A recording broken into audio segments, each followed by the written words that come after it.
नाटी चुड़ैल का कहर।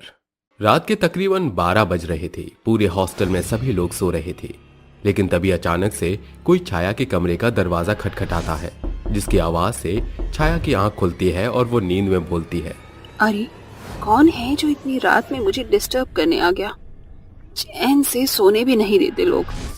रुको, आ रही हूँ दरवाजा खोलने। जिसके बाद छाया अपने बेड से उतरती है और आंख मसलते हुए दरवाजा खोलती है, लेकिन उसे बाहर कोई नहीं दिखता और वो बोलती है, कौन बेवकूफ था जो बिना मिले ही चला गया। चलो अच्छा ही है, अब मैं आराम से जाकर सो जाती हूँ। इतना बोलकर छाया दरवाजा बंद करती है और जैसे वो पीछे पलटती है, अपने सामने एक भयंकर नाटी चुड़ैल को देखती है। उसे देखकर छाया डर से कांपने लगती है। तभी चुड़ैल उससे बोलती है, क्या हुआ? मुझे देखते ही तेरे पसीने छूटने लग गए। अभी से मत डर, अब जो तेरे साथ होने वाला है वो तो इससे भी बुरा होगा। प्लीज छोड़ दो मुझे, मत मारो मुझे। नहीं, मैं तुझे नहीं छोड़ूंगी, तुझे मरना ही होगा। जिसके बाद चुड़ैल छाया का गला काट कर उसे मार देती है और उसका खून पीकर वहां से चली जाती है। इस हादसे को कुछ दिन बीत जाते हैं। ऐसे ही एक रात की बात है। उस रात 5 दोस्त हॉस्टल के लाइब्रेरी में बैठकर स्टडी कर रहे होते हैं। तभी रेहान बोलता है, दोस्तों रात बहुत ज्यादा हो रही है, देखो तकरीबन 1 बजने वाले हैं। अब हमें रूम में चलना चाहिए, क्योंकि मैंने सुना है कि रात के समय प्रेत आत्माएं घूमती हैं, इसलिए मेरी मानो तो यहाँ से चलो। क्या रेहान, तुम भी बच्चों वाली बातें करती हो। आज हम 21वीं सेंचुरी में जी रहे हैं और आज भी तुम भूत प्रेत में विश्वास करते हो। सच में तुम बच्चे ही हो। सच में रेहान तो बच्चा है, प्रिया सही कह रही है। जिसके बाद सभी मिलकर रेहान के ऊपर हंसने लगते हैं। तभी रेहान बोलता है, तुम मानो या ना मानो, लेकिन मैं आज भी आत्माओं और चुड़ैलों में विश्वास करता हूँ। जब दुनिया में भगवान है तो शैतान भी है, इसलिए मैं तो यहाँ से जा रहा हूँ। तुम्हें चलना है तो साथ चलो। तुम भी ना रेहान, सभी बातों को दिल से लगा लेते हो। थोड़ी देर और रुक जाओ, फिर हम सभी साथ चलेंगे। हाँ यार रुक जाना, और वैसे भी कल सुबह एग्जाम है तो थोड़ी देर और पढ़ लेते हैं। तुम लोग इतना बोल ही रहे हो तो मैं रुक जाता हूँ, लेकिन बस थोड़ी देर, उसके बाद मैं चला जाऊंगा। इतना बोलकर रेहान कुर्सी पर बैठ जाता है। अचानक से लाइब्रेरी की लाइट ऑफ ऑन होने लगती है, जिससे रेहान डर जाता है और वो बोलता है, मैंने कहा था ना देर रात यहाँ नहीं रुकना चाहिए, लेकिन तुम लोगों ने मेरी बात नहीं मानी। तभी अचानक से उन्हें किसी के गाने की आवाज आती है, गुमनाम है कोई, बदनाम है कोई, किसको खबर कौन है वो, अनजान है कोई। यार इतनी रात में कौन हॉस्टल के अंदर गाना गा रही है? अगर वार्डन को पता चला तो वो सुबह पनिशमेंट देगी। चलो चलकर देखते हैं आखिर कौन है जो इतनी रात में गाना गा रही है। जिसके बाद ऋषभ अपनी सीट से उठता है और आगे बढ़ने लगता है। तभी उसके सामने अचानक से नाटी चुड़ैल आ जाती है, जिसे देखकर ऋषभ भागकर अपने दोस्तों के पास आता है और डरते हुए उनसे बोलता है, चुड़ैल है। ऋषभ ये सब बोल ही रहा था कि तभी पीछे से नाटी चुड़ैल आती है और बोलती है, सब के सब मारे जाओगे।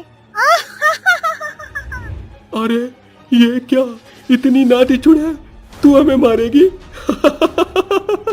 क्या तुझे तेरी माँ ने कॉम्प्लेन नहीं पिलाया? तू 2 फुट 2.5 इंच की चुड़ैल हमें मारेगी? तुझे देखकर तो मुझे गाना याद आ रहा है, गा के सुनाओ क्या? चल सुना ही देती हूँ, तू भी क्या याद रखेगी। जिसकी बीवी नाटी उसका भी बड़ा नाम है, गोद में बिठा दो, अरे गोद में बिठा दो, बच्चे का क्या काम है। ओह सॉरी, मैं तो भूल गई थी, तो एक चुड़ैल है। प्रिया और शेखर की बात सुनकर चुड़ैल को बहुत ज्यादा गुस्सा आता है और वो गुस्से में पूरी लाइब्रेरी का किताब हवा में उड़ाने लगती है और एक एक करके उन किताबों से उन लोगों को मारने लगती है और बोलती है, तू मेरा मजाक उड़ाएगा? मेरा? हाँ रुक, तुझे मैं अभी सबक सिखाती हूँ। इतना बोलकर चुड़ैल प्रिया और शेखर का गला दबा देती है और उन्हें जान से मार देती है।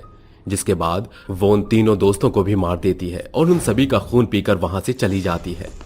अगले दिन सुबह वार्डन मारिया जब लाइब्रेरी को खोलती है तो वहां उसे उनकी लाशें मिलती हैं, जिसे देखकर वो बहुत डर जाती है और डरते हुए बोलती है, ओह गॉड, किसने इन स्टूडेंट्स को मार डाला? मुझे जल्दी से पुलिस बुलानी चाहिए। जिसके बाद पुलिस वहां आती है और इन्वेस्टिगेशन करती है, लेकिन कोई भी सबूत उनके हाथ नहीं लगता और वो इस केस को बंद कर देते हैं। ऐसे ही हर रात नाटी चुड़ैल लोगों को मारती और वहां से चली जाती। पूरे हॉस्टल में नाटी चुड़ैल का कहर छा गया था, जिसकी वजह से हॉस्टल के बहुत से बच्चों ने हॉस्टल छोड़ने का फैसला कर लिया था। इससे परेशान होकर मारिया फादर से मिलने चर्च जाती है और बोलती है, please help me father. Don't cry my child, what happening with you, now tell me. Father, अचानक से रहस्यमय तरीके से हॉस्टल में मौतें होती जा रही हैं और समझ नहीं आ रहा कि कौन स्टूडेंट्स को मार रहा है। तुम डरो मत, मैं तुम्हारी मदद करता हूँ। जिसके बाद फादर बाइबल के कुछ मंत्र पढ़ते हैं और मंत्रों की आवाज सुनकर चुड़ैल वहां आ जाती है और बोलती है, तूने मुझे क्यों बुलाया फादर? क्या तुझे नहीं पता मैं तुझे मार सकती हूँ और तू मेरे मामले में मत पड़, नहीं तो उसका अंजाम बहुत बुरा होगा। मैं अच्छे और बुरे अंजाम से नहीं डरता। मैं गॉड का भेजा हुआ बंदा हूँ और मेरा काम सिर्फ लोगों की मदद करना है। तो तू मुझे ये बता, क्यों तू हॉस्टल के बच्चों को मार रही है? नहीं बताऊंगी, कभी नहीं, और तू मुझे ऐसा करने से नहीं रोक सकता। तो फिर तू ऐसे नहीं मानेगी, रुक मैं सबक सिखाता हूँ। इतना बोलकर फादर नाटी चुड़ैल के ऊपर जीसस का पवित्र पानी छिड़क देते हैं, जिससे वो तड़पने लगती है और बोलती है, wait father, I will tell you everything.